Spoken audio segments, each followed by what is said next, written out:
ได้เวลาซิมแล้วพี่น้องอาดโอ้เบิ่งต้มไก่บ้านบัวตัวเลยสิต้มให้เปื่อยๆกว่านี้เนาะเติมน้ำหน่อยหนึงบ่เดี๋ยวน้ำมันสิบกมันบ่ได้สดน้ำนี่เพราะให้มันเต็มหม้อเลยเด้เอาชิมดูครับอืมชิมน้ำก่อนก็ชิมตอน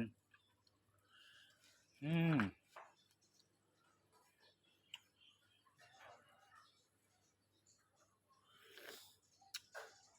โอ้ยก็สิกินร้อนๆมันเย็นก่อนลวกปากเลยบัดนี้อ่าแซ่บๆ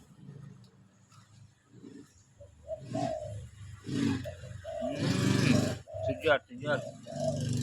ต้มเห็ดเปื่อยๆคักๆพวกนี้เนาะขอบคุณในการรับชมเด้อ